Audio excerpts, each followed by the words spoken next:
ティファニーの朝食見なかったらデザイナーになってないかな。これをシャネルは30年も前にもうすでにやってたり、三宅一生さんを辞める時も、自分らしく生きたらいいんだよ。私の名前は三鳥春子ですね。でブランド名は三鳥パリスとしております。三鳥っていう名前が日本では一つしかないので、つまり平たく言うと世界で一つということですね。だから自分の名前にコンプレックス小さい時持ってて、すごくいじめられた経験もあって大変嫌な思いしたんですが、どういうわけか大人になって自分のブランドを持つようになると、ローマ字でミトリって書くと非常にイタリアのデザイナーっぽくって、世界に一つっていうことが非常にキーポイントですね。それで服作りに携わってもう8年40年近くなりますね。で最初は某大手の企業に入りまして、ファッションスクールは大阪モード学園を出て、そこで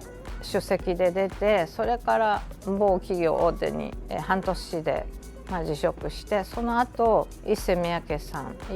生さんのところでちょっと働くというチャンスを20代で得て、そこから独立して、20代後半で自分のアトリエ事務所 1DK から始めて、キッチンと6畳ぐらい、そこでいろんな大企業の方から注文もいただいて、かなり営業が数字が伸びて、その後オーダーですね、オーダーをそこからスタートしたんですね。高級レースを使ってパリのイメージで作るっていう風になったのは2000年ぐらいからですかね。だから20年ぐらいはそのイメージで、ミトリパリスってなぜパリをつけたかっていうと、ものすごくパリが大好きで、年に3回ぐらい来てましたから、それでその高級レースを使ったものでクリエーションをするっていうのが私の一つの、ファッションライフ、一つのスタイルになって、大阪とパリの行き来をしているっていう形。なぜオートクチュールなのかっていうと、やはり今ユニクロとかザラとかH&Mとかファーストファッションが非常に対抗してますが、台頭してるんですけど、その中でやっぱり古き良きバブルの時代を知ってるのと、それからオードリー・ヘプバーンのティファニーで朝食という映画を見て、オードリーのジバンシの黒のドレス、思春期にそれを見て、こういう大人になりたいっていうので、ティファニーの朝食を見なかったらデザイナーになってないかなっていう、マリー・アントワネットの時代からそのクチュリエたちが息づいていたっていうので、日本はその場合その着物の文化で成長したわけですけどね。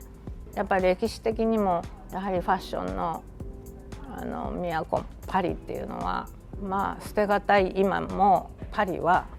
ナンバーワンだと思うし、啓発されて作品作りをするにはやっぱこっちパリに来て訪れて、空気感とイメージをパリっていうので、それでミトリパリスっていう名前をつけて、今また先日もモナコでファッションショーやったのもパリの高級レースと、また日本の伝統、そうですね、織物の西陣という着物の世界、日本とパリの空気感をミックスした、コラボレーションしたファッションショーをしたということですね。やっぱりディオールは基本なんですよね。それからそこで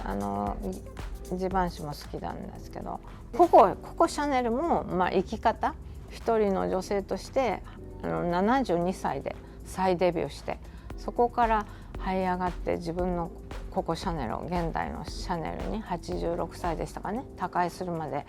その14年間でシャネルを築き上げたという、この功績はもう世界でも稀な世界というか、彼女の生き様、それはもう本当にもうシャネルというブランド以前にココシャネルの生き方、個人で育って、それでハングリーな状態でずっと這い上がって、それで引退を64かなでされて、その後72歳で再デビューという、そこがすごいなと思いますね。モナコでは今回はファッションショーをモナコモンテカルロフファッションウィークというところに参加させていただいて、アジアとしては私が一人参加で、ファッションショーをしてきたので、今回なぜ参加したかというと、そのファッションショーがカジノの中のオペラ座、モナコのオペラ座でされるっていうのに非常に興味を持ちまして、でそれでぜひ、こちらからも参加意思を表明して参加した次第ですね。自分が東洋人であるっていうことは全部消せない事実だから、そこで東洋の文化と西洋の文化、なんか融合できたらいいなと思って、今回はモナコの方でもインタビューでなぜ赤いドレスを作りましたかって言われたのは、その時はもうやっぱり赤っていうのがモナコの国旗が白と赤で、日本は白と赤ですよね。でその時にピッとひらめいたので、モナコでファッションショーをするんだったらモナコの赤のイメージ、日本の赤とミックスして赤いドレス、ロングドレスを作ったのを真ん中にパンと入れた次第ですね。日本の伝統の着物の十一面観音像と、それから富士山がおられたその着物を献上していただいたので、それをラストフィナーレに持ってきて、アジアのデザイナーであるっていうことをちょっと見せたかったということですかね。で作品作りはそこに集中しまして、何パターンも作って、こうでもない、ああでもないっていうので、最後に着物の背中の部分を前に持ってきて、で着物で前合わせにするところを後ろに持っていってドレスに仕立てたっていうのですよね。それでどこにも見たことのないようなヨーロッパテイストでもあり、西洋のイメージもスパイスを入れながら東洋の着物がこんなに変身しちゃうんだっていうところをちょっと見ていただきたいなっていうので、最後のラストに盛り上げていただいて、それで、日本のモデルを連れて行ったっていうか、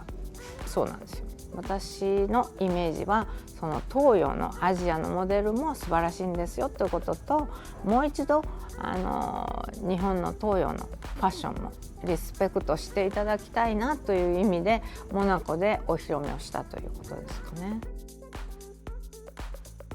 舞台に踏み入れたっていうか、その興奮はまだ今残ってますね。余韻が皇室の方のボックス席があるんですよ、正面に。そこにいらっしゃるんだっていうので、ちらっと目が行くともうドキドキでしたねプロデューサーのトップの方も、一番今回見て三俊さんのブランド素晴らしかったと言っていただいたんで、すごく嬉しかったですね。なぜか西人のそういう着物のテイストっていうのは、モナコの人たちとかヨーロッパの人たちって非常に興味持ってるんだなという再認識して、その一本の帯で非常にモダンなドレスを作ってるんですけど、帯みたいな感じですよね。だから帯を京都の西人の帯を作ってらっしゃる方にしたら、